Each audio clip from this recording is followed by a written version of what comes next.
दोस्तों, जब कोई शिकायत करता किसी व्यक्ति पर या कई लोगों पर दोस्तों किसी तरीके का विवाद होने पर पुलिस थाने में एफआईआर दर्ज करवाता है। किसी तरीके का मैट्रिमोनियल डिस्प्यूट है, लैंड डिस्प्यूट है या फिर कोई मार पिटाई है, कोई भी क्रिमिनल मुकदमा है दोस्तों। और बाद में क्या होता है, सामने वाला जो दूसरा व्यक्ति है वो भी उस शिकायतकर्ता पर या उनके साथ कई लोगों पर उसी विवाद को लेकर एफआईआर दर्ज करवाता है दोस्तों।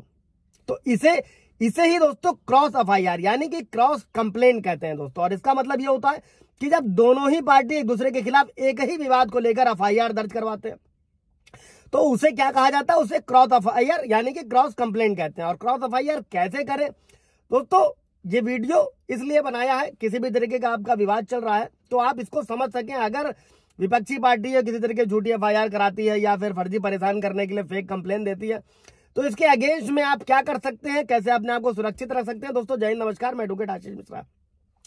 लाइक कर दीजिएगा, शेयर कर दीजिएगा, सब्सक्राइब कर दीजिएगा ताकि इन्फॉर्मेशन और लोगों को मिल सके दोस्तों। किसी भी तरीके के ऐसे डिस्प्यूट में दोस्तों कैसे बचा जा सकता है, अगर कोई भी झूठी क्रॉस एफआईआर है या सही वाजिब है तो वहां पर अपने केस को हैंडल कैसे करना है दोस्तों। तो क्रॉस एफआईआर को दर्ज कैसे होता है, सबसे पहले पुलिस थाने में लिखित रूप में शिकायत देना होता है।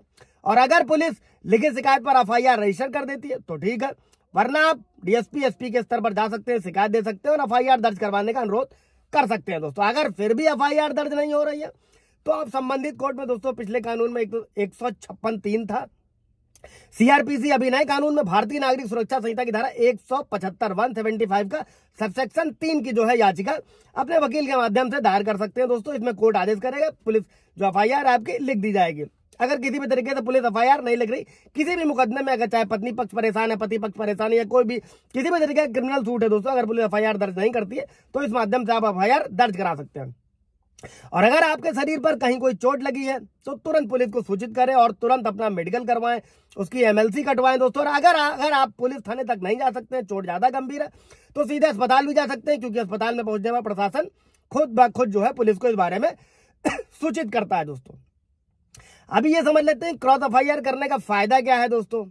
क्रॉस एफआईआर करने से केस मजबूत बनता है और क्रॉस एफआईआर जो होती है सामने वाली पार्टी पर दबाव भी बनाया जा सकता है कि वो या तो अपना केस वापस ले ले या फिर दोनों पक्षों में समझौता हो जाए, इसके दबाव के चलते।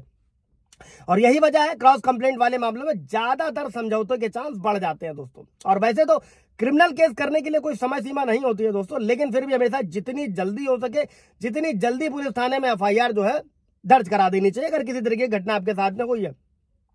अक्सर देरी के मामलों में देखा गया दोस्तों कि पुलिस को आरोपी के खिलाफ जो है सबूत जुटाने में परेशानी आती है, क्योंकि कंप्लेंट दर्ज कराने के लंबा समय बीत चुका होता है और शिकायतकर्ता और गवाहों के दिमाग से काफी सारी जरूरी बातें भूल चुके होते हैं दोस्तों। और झगड़े या मारपीट के मामलों में आप तुरंत मेडिकल जरूर कराएं, एमएलसी कटवाएं। एमएलसी कहां कराई गई है ये भी बहुत अहम है, सरकारी अस्पतालों से ही मेडिकल कराने की कोशिश करें। झगड़े या मारपीट के मामलों में अगर आपको चोट या नुकसान पहुंचता है तो क्या करना है, सामने वाली पार्टी ने आप पर एफआईआर दर्ज करवा दिया तो आप क्रॉस एफआईआर जरूर दर्ज करवाएं दोस्तों। मेरे कई सारे व्यूवर्स के भी सवाल रहते हैं दोस्तों, अगर किसी भी मुकदमे में अगर आपके पास में कानूनी लड़ाई लड़ने के लिए पैसे नहीं है दोस्तों तो ऐसे में क्या कर सकते हो, हर डिस्ट्रिक्ट में डीएलएसए का ऑफिस होता है, डिस्ट्रिक्ट लीगल सर्विसेज अथॉरिटी, जिला विधिक सेवा प्राधिकरण। यहाँ पर जाकर आप निःशुल्क विधिक सहायता महिलाओं बच्चों के लिए है ही है। अगर आपके पास भी इनकम उतनी नहीं है, अगर आप पात्र हैं तो जाकर आप फ्री लीगल एड जो है पा सकते हैं दोस्तों। और इस तरह के मामलों में अक्सर देखा गया है कि लोग क्या होता है ना कि कानूनी अभाव में खुद ही अपने केस में जो है कमजोर कड़ियां बना देते हैं दोस्तों, जिससे उन्हें केस के दौरान क्या होता है, भारी नुकसान उठाना पड़ता है।